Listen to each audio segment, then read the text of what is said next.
ও এসে গেছিস। দেখ, লাস্ট 7 days মানে লাস্ট ক্রুশিয়াল 7 দিনেতে তোদের কাছে একটা ভিডিও নিয়ে এসেছি।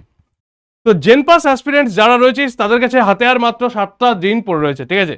তো এই লাস্ট 7 days কেমন করে করবি পুরো চ্যাপ্টার যতগুলো সিলেবাসের মধ্যে যা যা রয়েছে সেই সমস্ত জিনিসটাকে রিক্যাপ কেমন করে করবি, পুরোটাকে একদম নিজের মতন করে রেডি কি করে হবে একটা গুড র্যাঙ্ক, তার জন্য আজকের এই ভিডিওটা লাস্ট অবধি দেখে নে। ছোট একটা ভিডিও তোদের কাছে ইনফরমেশন দেওয়ার জন্য, কেমন করে কি রেডি করবি সেই সমস্ত জায়গাগুলোকে মানে ডিটেলসে বলে দেওয়ার জন্য। ওকে, তাহলে রেডি হয়ে যা আজকের এই সেশনের জন্য। Welcome you all to this PW Bangla NEET and JENPAS channel. আমরা এই চ্যানেলেতে দেখতে পাবো যে জেনপাসের জন্য আর মাত্র 7 দিন পড়ে রয়েছে স্টুডেন্ট। তাহলে 7 দিনের মধ্যে কেমন করে ডিটেলসে খুব ভালোভাবে আমরা এই পুরোটাকে রেডি করতে পারি সেই জিনিসটা আজকে তোদের কাছে নিয়ে এসেছি। দেখ, তো শেষ 7টা দিন আমাদের কাছে পড়ে রয়েছে জেনপাস এক্সামের জন্য। প্রথমেই যেটা বলার সেটা হচ্ছে একদম ডিটেলসে বলি, সেটা হচ্ছে দেখ আমাদের কাছে দুটো ক্যাটাগরি রয়েছে, একটা হচ্ছে ক্যাটাগরি 1, একটা হচ্ছে ক্যাটাগরি 2, ঠিক আছে? এই যে ক্যাটাগরি 1টা রয়েছে সেখানে আমাদের কাছে কিন্তু নেগেটিভ মার্কিং রয়েছে, আর ক্যাটাগরি 2তে আমাদের কাছে কিন্তু কোনো নেগেটিভ মার্কিং নেই। আগে এটা বুঝে নে যে কোশ্চেনের যে প্যাটার্ন থাকবে সেখানে ক্যাটাগরি 1 আর ক্যাটাগরি 2 এর মধ্যে যে ক্যাটাগরি 1টা রয়েছে সেখানে আন্দাজে কোশ্চেনে অ্যান্সার করলে কিন্তু নেগেটিভ মার্কিং হয়ে যাবে। 4টে যদি ভুল করিস তাহলে 1 নম্বর তোর কাটা যাবে, ঠিক আছে? প্রত্যেকটা কোশ্চেনের জন্য 1 মার্কস করে আছে, কিন্তু 4টে ভুল করলে 1 নম্বর কাটা যাবে। তাই এই যে জায়গাটা রয়েছে এখানে 100% শিওর না হয়ে কিন্তু অ্যান্সার করবি না। কিন্তু যেটা আমাদের কাছে বেনিফিট দেয় সেটা হচ্ছে ক্যাটাগরি 2। এখানে কোনো নেগেটিভ মার্কিং নেই, কিন্তু প্রত্যেকটা কোশ্চেনের জন্য 2 মার্কস করে আছে। এখানে সবগুলো অ্যাটেম্প্ট করে আসবি, কোনোটা ছাড়বি না, ঠিক আছে? জানিস না জানিস যতটা জানিস পুরোটাই অ্যাটেম্প্ট করে আসবি। একটা জিনিস মনে রাখবি, ক্যাটাগরি 2তে কিন্তু আমাদের মাল্টি কারেক্ট অ্যান্সার থাকবে। সেখানে কিন্তু শুধু একটা কারেক্ট অ্যান্সারই হবে এরকম কোনো মানে নেই, একের বেশি মাল্টি কারেক্ট অ্যান্সার কিন্তু সেখানে আমাদের হতে পারে। ক্লিয়ার? ওকে, তো চেষ্টা করবি যেটা সেটা হচ্ছে ক্যাটাগরি 1 এর মধ্যে অ্যাকিউরেট অ্যান্সার করার, আর ক্যাটাগরি 2 এর মধ্যে সব অ্যান্সার করার। যতগুলো রয়েছে প্রত্যেকটাকে আমরা অ্যাটেম্প্ট করে আসবো, ছাড়বো না কিছু। ওকে, তাহলে দুটো ক্যাটাগরিকে বলে দিলাম। এবারে এই যে দুটো ক্যাটাগরি কোথায় কোথায় রয়েছে, বায়োলজি, ফিজিক্স আর কেমিস্ট্রি, প্রত্যেকটাতে 25 নম্বরের আমাদের পরীক্ষা হবে, 20টা করে কোয়েশ্চেন থাকবে। তাহলে 20টা করে কোয়েশ্চেন, 25 নম্বরের পরীক্ষা। তাহলে 20টা করে কোয়েশ্চেনের মধ্যে 15টা যে কোয়েশ্চেন থাকবে সেই 15টা কোয়েশ্চেন কি আমরা দেখতে পাবো না ক্যাটাগরি 1 এর মধ্যে রয়েছে, আর ক্যাটাগরি 2 এর মধ্যে 5টা কোয়েশ্চেন থাকবে, তাদের রয়েছে 2 মার্কস করে করে। ক্লিয়ার? ওকে, তাহলে এইভাবে 25 নম্বর রয়েছে, এদের মধ্যে কিন্তু 1, 2 দুটোই থাকবে। অন্যদিকে যেটা বেসিক ইংলিশ, আর তার সঙ্গে সঙ্গে আমাদের কাছে নতুন subject health aptitude,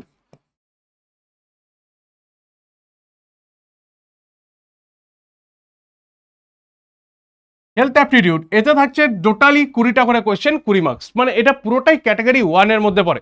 health aptitude আর বেসিক ইংলিশের মধ্যে কিন্তু ভুল করেও ইরর করে আসবি না। যদি না পারিস, না জানিস মনে হচ্ছে, তাহলে কিন্তু ছেড়ে আসবি, কোনো চাপের কিচ্ছু নেই। ক্লিয়ার? কারণ এর নেগেটিভ মার্কিংটা কিন্তু তোর আলটিমেটলি স্কোরে থেকে ইম্প্যাক্ট ফেলবে, ঠিক আছে?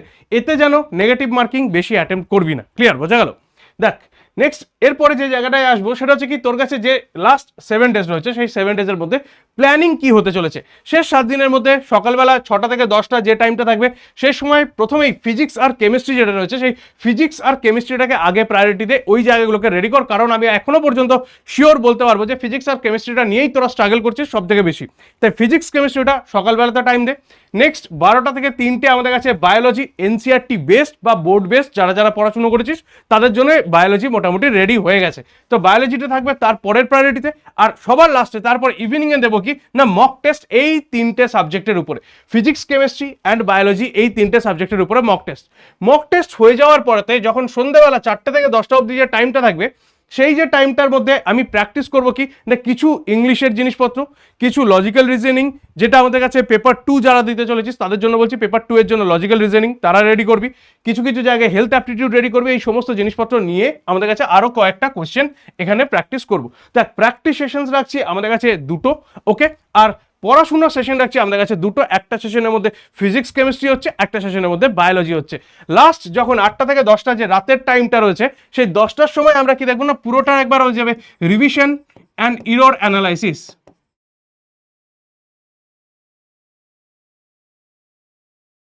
রিভিশন আর ইরর অ্যানালাইসিস মানে পুরোটার দেখে নিবি যে কোন কোন পার্টের কোশ্চেন্সগুলোতে তোর ভুল হচ্ছে, কোন কোন পার্টের কোশ্চেন্সগুলো তোকে রিভিশন করতে হবে, আবার কোন কোন পার্টের কোশ্চেন্সগুলোকে ইরর বেশি আসছে সেই পার্টটাকে ফোকাস করবি পরের দিনের জন্য। ক্লিয়ার?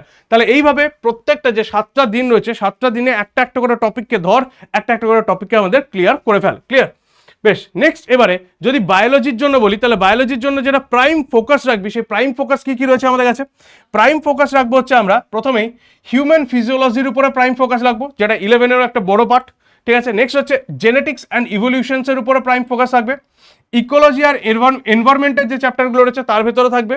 সেল বায়োলজি অ্যান্ড বায়োকেমিস্ট্রির চ্যাপ্টারটার মধ্যে আর morphology anatomy of plant and animal, এই চ্যাপ্টারগুলোর ভেতরে কিন্তু প্রাইম ফোকাস আমাদের থাকবে।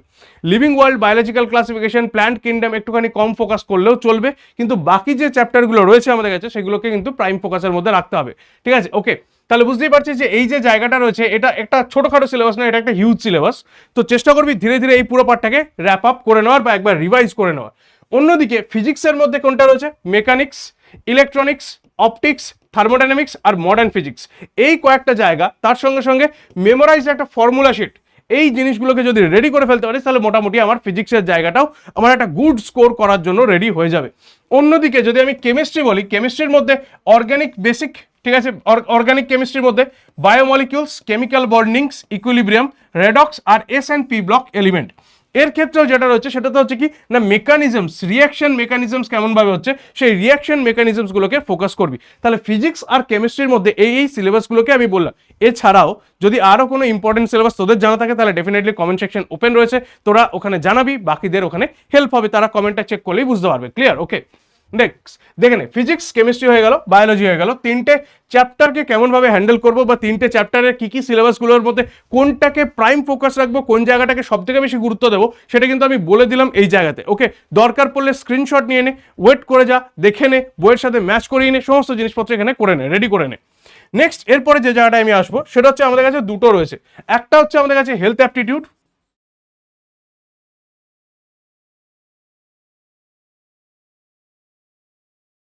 একটা হচ্ছে আমাদের কাছে হেলথ অ্যাপটিটিউড, আর একটা দেখতে পাচ্ছি কি আমাদের কাছে রয়েছে ইংলিশ। তাহলে হেলথ অ্যাপটিটিউড আর ইংলিশ এই দুটো জায়গার মধ্যে কি কিভাবে ম্যানেজ করব?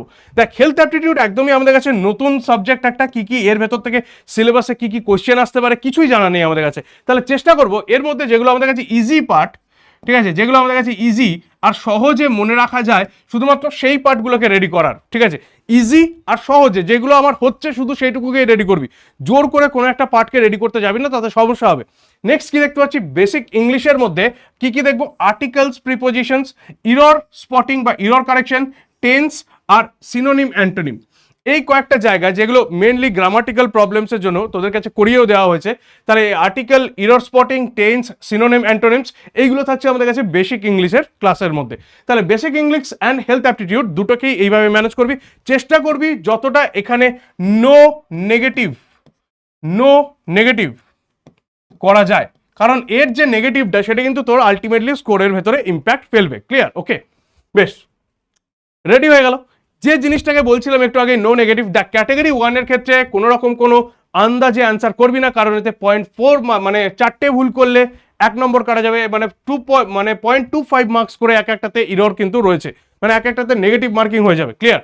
ওকে, তার সঙ্গে সঙ্গে ক্যাটাগরি 2-তে কোনো রকম নেগেটিভ মার্কিং নেই, তাই সমস্ত জিনিস অ্যাটেম্প্ট করবি। আর একটা জিনিস যেটা সব থেকে গুরুত্বপূর্ণ সেটা হচ্ছে ওএমআর শিটে শুধুমাত্র ব্ল্যাক আর ব্লু এই দুটো পেনকেই ব্যবহার করতে পারবি, তাই ওএমআর শিট যখন ফিল আপ করবি তখন খুব মাইনিউটলি প্রত্যেকটা জিনিসকে কোনো রকম যেন ওভার মানে রাইটিং না হয়, ডট পেন কি ইউজ করবি এইগুলোকে একটু খেয়াল রাখবি, এটা এক্সামের দিন কিন্তু হেল্প করবে।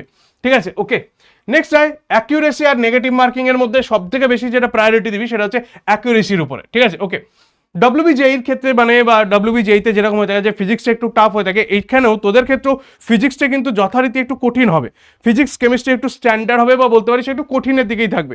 তাই ওই যে জায়গাটা ওইটাকে সব থেকে বেশি আগে গুরুত্ব দিবি, তারপরে বায়োলজি, তারপরে বাকি সমস্ত সাবজেক্টগুলোতে একটা একটা করে গুরুত্ব দিবি। ঠিক আছে? ওকে, যদি স্যার টাই হয়ে যায় তাহলে কিরকম আসবে না, কেমিস্ট্রি প্লাস বায়োলজিতে পজিটিভ মার্কস দেখা হবে। তাহলে টাই ব্রেকিং এর জন্য কি হচ্ছে না, বায়োলজি, ফিজিক্স, কেমিস্ট্রিতে টোটাল যাদের নেগেটিভ মার্কস কম রয়েছে, তারপরে হচ্ছে কি সেকেন্ড যেটা রয়েছে সেটা হচ্ছে কেমিস্ট্রি আর বায়োলজির পজিটিভ মার্কসের উপরে বেস করে আমাদের টাই ব্রেকিং হয়ে থাকবে। তো টাই ব্রেকিং এর যে জায়গাটা সেটা হচ্ছে ধরে একই নাম্বার পেয়েছিস, এবার কার র্যাঙ্ক উপরে আসবে, র্যাঙ্ক উপরে আসার জন্য সেই যে ব্যবস্থাটা সেটা হচ্ছে কি না, এইভাবে টাই ব্রেকিং করা হয়। প্রথমে হচ্ছে ফিজিক্স, কেমিস্ট্রি, বায়োলজির যার কম নেগেটিভ রয়েছে, নেক্সট হচ্ছে ফিজিক্স আর কেমিস্ট্রিতে যার বেশি পজিটিভ রয়েছে।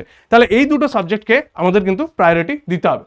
নেক্সট কি রয়েছে না, পরীক্ষার আগে যখন মক্স টেস্টগুলোকে আমি দিচ্ছি, বাড়িতে বসে বসে যে পরীক্ষাগুলো দিচ্ছি, বাড়িতে বসে যখন কোশ্চেন প্র্যাকটিস করছি, তখন দেখতে হবে যে যে প্রবলেমগুলো রয়েছে, ঠিক আছে, সেই প্রবলেমগুলোকে অ্যানালাইসিস করতে হবে প্রথমে, ঠিক আছে।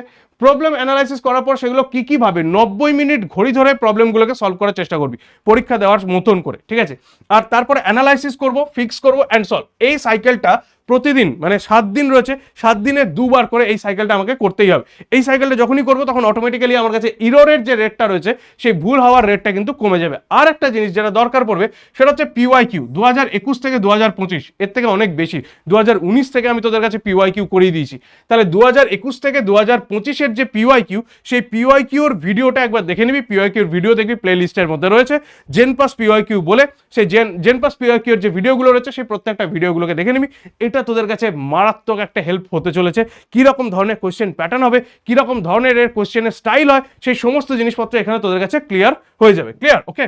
নেক্সট যেটা রয়েছে সেটা হচ্ছে অ্যাডমিট কার্ড। যেটা রয়েছে পরীক্ষা দিতে যাওয়ার আগে অ্যাডমিট কার্ডটা খুব ভালো করে ডাউনলোড করে নিয়ে তার 2টো কপি বানিয়ে রেডি করে রাখবি। একটা ভ্যালিড ফটো আইডি, যেমন ধরেন আধার কার্ড, ভোটার কার্ড বা পাসপোর্ট যেটাই রয়েছে সেটাকে খুব ভালো করে রেডি করে রাখবি, যার কারণ ওই দিন ওটা দেখতে চাইবে।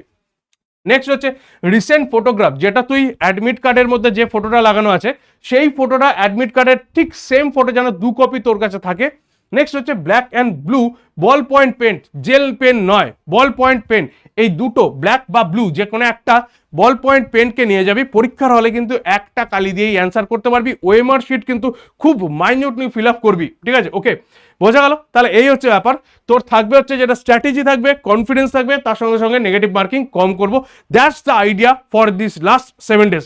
এই লাস্ট 7 দিনের মধ্যে এটাই হবে আমাদের টপ র্যাঙ্ক করার জন্য একমাত্র স্ট্র্যাটেজি, ঠিক আছে। ওকে, তাহলে এই হচ্ছে 7টা দিন তোদের কাউন্টডাউন স্টার্ট হয়ে গেছে। আর দেরি না করে পড়তে বসে যা, হেল্প হবে তো হোপফুলি তোদের এই ভিডিওটা।